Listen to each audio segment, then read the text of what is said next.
9h33, merci d'être avec nous, deux invités pour parler du problème migratoire. Deux invités, Younous Omarjee, qui est député européen à la France Insoumise, président de la Commission du développement régional du Parlement européen. Bonjour. Bonjour. Merci d'être avec nous. Merci. Et puis avec nous, Philippe Fontana, avocat au barreau de Paris, auteur de La vérité sur le droit d'asile aux éditions de l'Observatoire. Bonjour. Bonjour, monsieur Bourdin. Merci à tous les deux. Crise migratoire, Lampedusa... Bon, Lampedusa, crise factuelle, mais crise migratoire globale, évidemment. Tout à l'heure, j'avais Thierry Breton comme invité, commissaire européen, et Thierry Breton nous disait qu'il espérait qu'avant la fin de l'année, le fameux pacte sur l'immigration, pacte européen sur l'immigration, serait entériné par les États membres. Le problème, c'est que le Parlement l'a entériné, ce pacte. À la Commission européenne, on l'a entériné. Il manque les États. Oui, vous pensez qu'avant la fin de l'année, ça sera entériné? Vous l'espérez, dans tous les cas? Nous l'espérons, mais je pense que pour cela, il faut avoir un esprit européen. Oui. Et un esprit de solidarité européenne. C'est indispensable, la solidarité européenne, dans la situation dans laquelle nous sommes. Globalement, la solidarité européenne, c'est le cœur même de l'idée européenne. Oui. Et dans cette situation, c'est indispensable. On a une demi-heure de discussion. Oui. Donc on va pouvoir donner des éléments 25 minutes, voilà, aux personnes pour comprendre. Donc pour vous, c'est indispensable. Vous aussi, Philippe Fontana, c'est indispensable la solidarité européenne. Et c'est pas tellement la solidarité européenne qui était indispensable, c'est la coopération européenne. La coopération, Or, vous rappelez, monsieur Bourdin, ce fameux pacte européen sur la migration et l'asile. Depuis 2020, il est en discussion. Voilà, j'allais vous le dire, depuis septembre 2020. Vous voyez, alors, je connais bien le sujet. Comment peut-on faire confiance à des institutions dont le caractère bureaucratique est éminent pour résoudre cette tragédie? Mais ce ne sont pas les institutions qui bloquent, ce sont les chefs d'État. Ce sont les chefs d'État. Le Parlement n'a entériné, comme vous l'avez dit, qu'en mars 2023. Oui, mais c'est entériné aujourd'hui. C'est entériné, mais quoi qu'il arrive, vous voyez bien qu'avec le mécanisme de trilogue, que connaît bien monsieur le député, c'est long. Quand vous avez une crise migratoire qui a commencé déjà il y a 10 ans, d'abord, ce n'est pas une crise migratoire.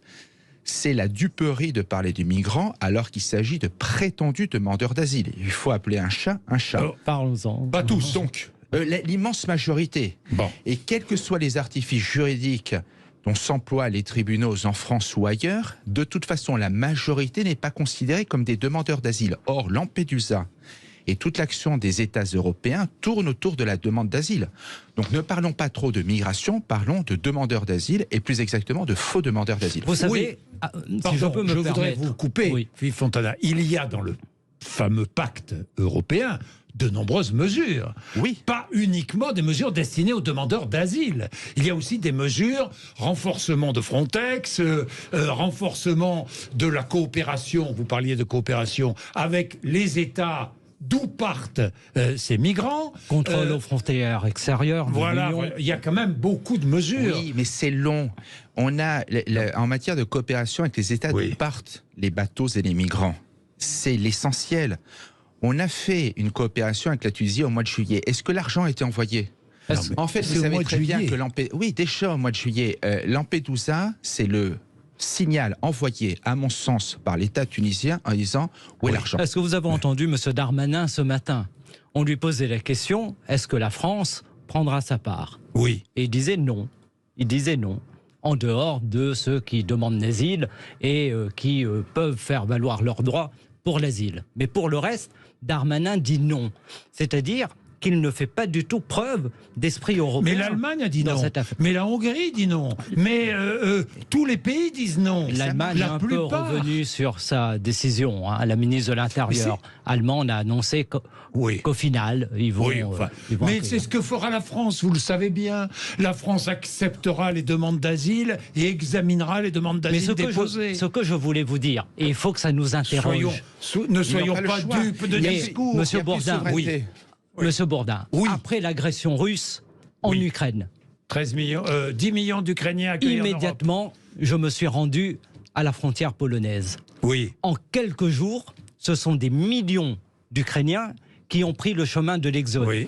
C'est le plus grand mouvement de population 10 millions accueillis en Europe depuis la Deuxième Guerre mondiale. Oui. La France accueille aujourd'hui à peu près 150 000 réfugiés ukrainiens qui bénéficient d'une allocation, qui bénéficient de possibilités pour se loger. Tous les réfugiés ukrainiens bénéficient d'une protection temporaire.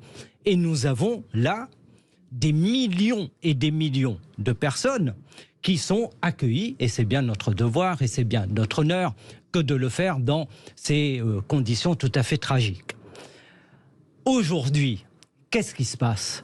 Vous avez quelques milliers de personnes, c'est beaucoup pour Lampedusa, c'est considérable. Lampedusa, c'est une toute petite... quelques milliers sur les derniers jours. Oui, pardon, mais depuis le début de l'année, ça fait beaucoup plus que quelques milliers. Avec en plus les milliers et les milliers qui sont morts en Méditerranée. Oui. Et dont le pape va parler dans quelques jours. C'est d'abord un drame humain. Et c'est un drame humain qui nous renvoie, nous, Européens, nous, Français, sur les valeurs auxquelles nous sommes attachés. Vous êtes un spécialiste du droit d'asile. Le droit d'asile remonte des profondeurs de la civilisation européenne. Il ne s'agit pas de supprimer le droit d'asile. Qui veut supprimer le droit d'asile? Mais j'espère bien, mais on entend dans le débat aujourd'hui, avec ce retour réactionnaire partout, des remises en cause. Monsieur Fontana a des arguments qui vont très loin. Est-ce qu'il faut supprimer le droit d'asile, Philippe Fontana? Pas du tout. Merci de le répéter. Il faut le sacraliser et arrêter la profanation dont beaucoup se font les complices. Quand j'entends monsieur le député rappeler que c'est un drame, et je souscris totalement à ce qu'il vient de dire.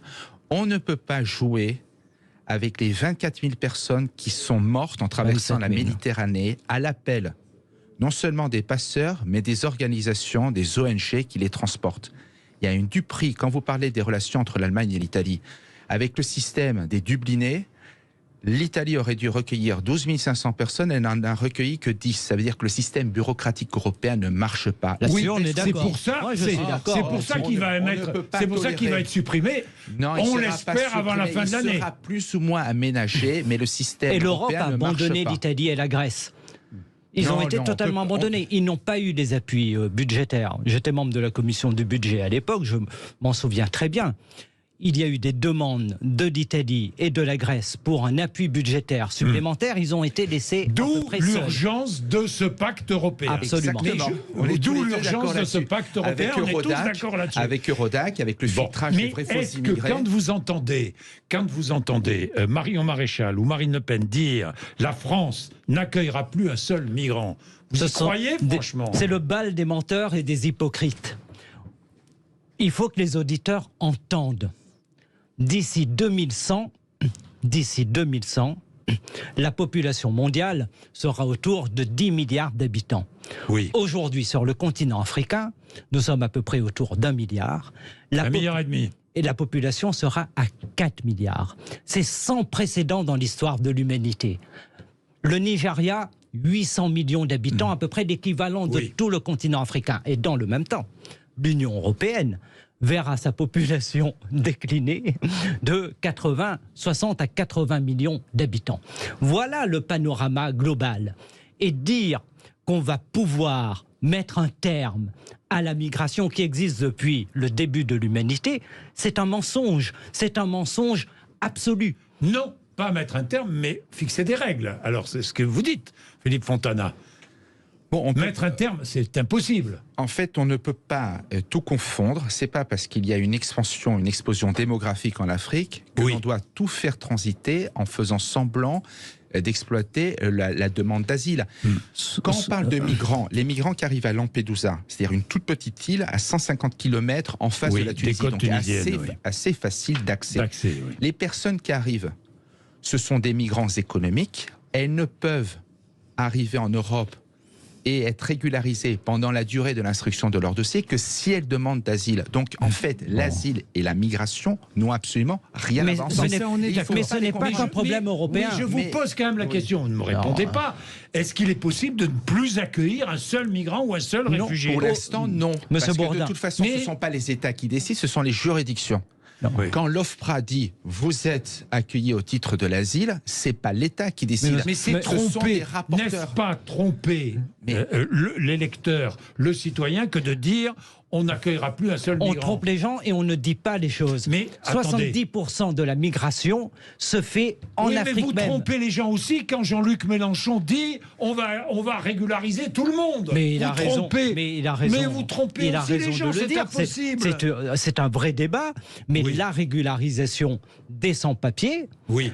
peut être profitable aussi sur tous les plans, aussi bien sur le plan économique. Poser la question au patronat, il n'est pas tout à fait hostile C'est extraordinaire par que moment. vous mais rangiez aux côtés du patronat. Non, mais poser la question aux chefs d'entreprise, Oui, beaucoup mais je considèrent sais. que c'est une solution de bon sens. D'abord, la régularisation, c'est le marqueur de la gauche unie. En 81, Mitterrand régularisait des centaines de milliers Oui. de personnes qui étaient en situation régulière, dont beaucoup de demandeurs d'asile. En 89-90, ça a été la même chose. En 97, avec la circulaire Chevènement. En 2012, avec la circulaire Valls. Moi, ce qui me gêne, c'est lorsqu'un un représentant du peuple dit écoutez, vous avez enfreint la loi, vous êtes venu sur un territoire étranger sans l'accord de ce pays, et puis on va vous régulariser. C'est un signal, d'abord, de non-respect de la loi, ce qui est embêtant Qu'une dans cette demande société. d'asile ou pas ait été déposée d'ailleurs. Ah oui, voilà. De toute façon, là, on mélange Ah bon, tout. mais On mélange qui enfreint les la migrants, loi les demandeurs d'asile. En fait, ce que je voudrais arriver, c'est Ceux qui font travailler les personnes noires, comme on dit. aux frais, Elles enfreignent les lois aussi. à la valeur ajoutée du pacte européen, c'est le filtrage de la demande d'asile à la frontière. Ce qui permettrait d'éviter... C'est ce que dit le pacte demandeurs européen, d'asile. pardon. C'est ce qu'il dit, mais encore une fois, c'est un projet. On y va petit à petit. Oui, non, mais d'accord. entre-temps, Monsieur Bourdin, 155 000 demandeurs d'asile en France en 2022, 127 000 arrivées en Italie ces 8 premiers mois, 1 million de demandeurs d'asile en Europe. Donc on va y arriver.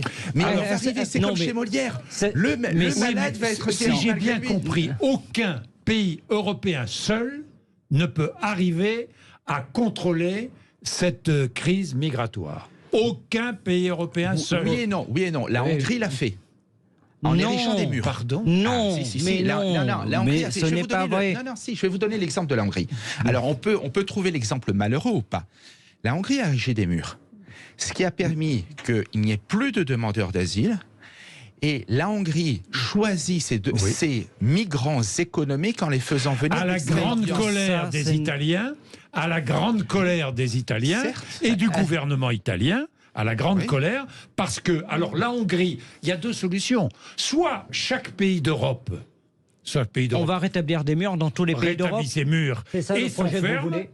Je ne fais rien, je et il n'y a décris plus une situation. d'Union européenne, soit il n'y a plus d'Union européenne, soit il y a une solidarité européenne, et à ce moment-là, on trouve une solution au niveau européen. Qu'est-ce qui marche Monsieur Bourdin, Moi, je voudrais savoir monsieur- qu'est-ce qui marche. Non, mais je veux vous dire quand même une chose. Ce n'est pas qu'un problème européen. C'est un problème global. Je comprends, oui. 70% de la migration se fait à l'intérieur du continent africain. La deuxième chose, ça c'est vrai. les personnes qui demandent l'asile. Mais qui a foutu le bordel en Syrie? Qui a foutu le bordel en Libye? Au moment où nous parlons, Oui, vous mais- avez des catastrophes climatiques. Dans une seule localité en Syrie, 20 000 personnes qui sont mortes et tant de personnes qui sont aujourd'hui totalement désemparées. Est-ce que nous fermons les portes? En partie, parce que beaucoup vont au Liban. Je suis parti dans les camps de réfugiés au Liban. Beaucoup vont en Jordanie. Plus la moitié Oui, de la population. la migration, ce n'est pas C'est uniquement pas un problème vers l'Europe. européen. Il faut C'est un arrêter ça. phénomène mondial. C'est un phénomène alors global, attendez, on doit prendre notre part. Attendez, 9h47, petite pause, et nous nous retrouvons. Sud Radio, parlons vrai chez Bourdin, 9h-10h, Jean-Jacques Bourdin. Bien, nous terminons notre petit débat. Simplement, vous demandez une régularisation Oui. de tout, régularisation Des de sans-papiers. tous les sans-papiers. Oui. Oui. Mais quelles sont les conditions d'accueil que la France offre à tous ces sans-papiers? Je pense qu'il vaut mieux d'abord une personne dans une situation de légalité Mais- plutôt qu'une situation d'illégalité. Mais on n'est rien pour les encadrer, rien pour Premièrement. apprendre la langue, rien, pas suffisamment d'exigences, pas suffisamment... La deuxième chose, c'est que Oui. vous avez aujourd'hui des métiers qui sont sous tension considérable dans ce contexte Oui. démographique, et ce sont les étrangers sans papier qui répondent à ces emplois. Et vous avez là aussi une demande économique qui converge. Alors, il faut aussi conditionner les aides sociales, à la volonté de l'immigré de s'intégrer. Mais non, parce que là, vous heurtez tous les principes. Non, mais je dis ça comme ça. Oui. Pour en revenir à l'asile, qui est quand même le cas. Vous savez que Garibaldi, le père de l'unité italienne, il a même pu, c'était d'une certaine manière un sans-papier, et il a même pu se présenter aux élections en France. On a beaucoup régressé, voyez-vous, Monsieur Bourdin, sur ces questions. Votre invité, Monsieur Bourdin, votre invité est fort sympathique, et il le sait. Mais il noie totalement le poisson en expliquant les causes des migrations, en parlant d'histoire et de philosophie. Moi, je voudrais revenir à quelque chose de très concret. En Allemagne, il y a 2,1 millions de réfugiés. C'est-à-dire des personnes qui ont demandé l'asile et qui l'ont obtenu. Oui. En Allemagne... Beaucoup plus qu'en France, donc. En Allemagne, il y a l'extrême droite est à quoi 25% d'intention de vote. Vous comprenez maintenant pourquoi l'Allemagne refuse d'accueillir des faux exilés en provenance d'Italie. C'est-à-dire que dans tout système démocratique où il y a trop d'accueil de faux réfugiés, à un moment donné, les populistes élèvent la voix et ils risquent de prendre le pouvoir. Donc quand vous me demandez, certains disent qu'on ne peut pas accueillir. C'est totalement faux parce que le système est dévoyé. Mais il y a toujours la place en France pour des combattants de la liberté, c'est l'asile constitutionnel. Il y aura toujours de la place en France pour des gens qui sont persécutés. Encore faut-il qu'ils le soient. Et deuxièmement, Monsieur Bourdin, moi ce que j'aimerais, après avoir rappelé ce préalable, c'est qu'on accueille en France des exilés, des demandeurs d'asile, des persécutés qui aiment notre pays. Ils sont très nombreux. Mais l'Afghan qui est persécuté a raison. Il y a le Pakistan, il y a l'Iran qui peuvent l'accueillir. Et le gouvernement a fait quelque chose de très bien. Dans la crise migratoire, il a choisi d'accueillir 5 femmes afghanes. Certes, à la demande des associations, mais ça, c'est une décision non seulement courageuse, mais très bien réfléchie.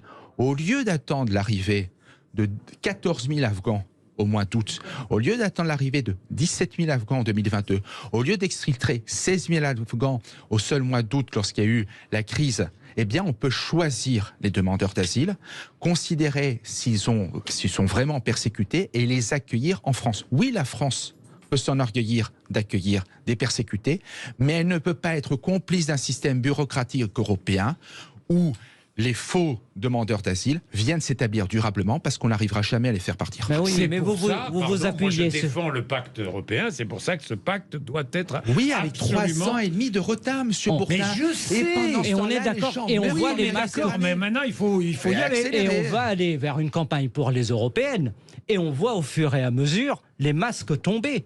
Parce que ceux-là même qui se disent européens, en réalité, aujourd'hui, dans le Conseil européen, ne privilégie pas les solutions européennes communes. Donc vous avez, c'est le bal des hypocrites d'un côté et le bal des menteurs de l'autre. Mais c'est peut-être de tous les côtés, ça, non Non, je ne crois pas. On essaie d'avoir un discours de vérité. Ou danseur, monsieur le député, dans le bal, spectateur ou danseur? Oui. Non, dans ce bal, on essaie de dire la vérité, vous voyez.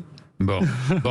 Dans tous les cas, il y a des réalités. Vous disiez tout à l'heure, je regardais l'étude du chercheur François Héran sur effectivement les phénomènes migratoires dans le monde.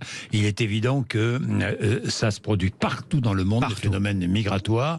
Entre 2000 et 2020, selon l'ONU, nous sommes passés de 173 millions d'immigrés dans le monde recensés dans les pays de destination à 281 millions, sur une augmentation de 62%, alors que la progression de la population mondiale était durant cette période de seulement 27%. Oui. Donc, c'est vrai que les phénomènes migratoires, c'est partout dans le monde et personne ne peut... et on dit la Russie. Mais je vous prends un exemple de la Russie. Il n'y a pas un pays au monde qui a accueilli plus de migrants que la Russie. Quand on dit la Russie n'accueille pas de migrants, c'est totalement faux. Il n'y a pas un pays au monde qui a accueilli plus de migrants que la Russie. Et vous savez, ça peut bien se passer. C'est-à-dire qu'il n'y a pas une inéluctabilité à ce que ça se passe mal. Pourquoi ça se passe bien ? Mais il faut que des règles soient strictes. Voilà. Pourquoi ça se passe bien avec les Ukrainiens ? Mais on n'est pas contre les règles. Nous faisons partie à la France insoumise de celles et ceux qui pensons que les frontières sont les conditions de la stabilité du monde. Nous ne sommes pas des no-borders. Nous croyons dans les frontières puisque nous croyons dans l'État et nous croyons dans l'État-nation. Donc bien sûr, il faut des règles. Mais bien sûr aussi, il faut d'abord respecter les principes qui remontent à la nuit des temps de la civilisation européenne. Aucun État ne s'en sortira. Absolument. Et là-dessus, on est d'accord. Oui, mais alors ce que je ne comprends pas dans le discours de votre invité, M. Bourdin, c'est qu'il croit en la frontière, mais dans le même temps, il laisse ses amis écolos demander la suppression des frontières et aide les associations. Oui, c'est pour ça que vous êtes très sympathique. Et ses amis écolos, en tout cas les amis écolos de LFI, ne cessent d'aider les associations à faire passer des migrants dans l'illégalité. Donc ce que vous venez de dire est très important, Non, il y a un devoir d'humanité pour celles et ceux qui sont les derniers de la mer Méditerranée. Laissez le choix. Moi, je voudrais terminer en rappelant ce discours de pape.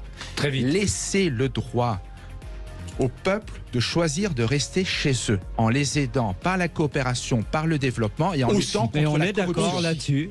Bien, merci messieurs, merci. Tout de suite, Sud Radio Média, après les infos, Valérie Expert et Gilles Gansman reçoivent le chef Jean-François Piège.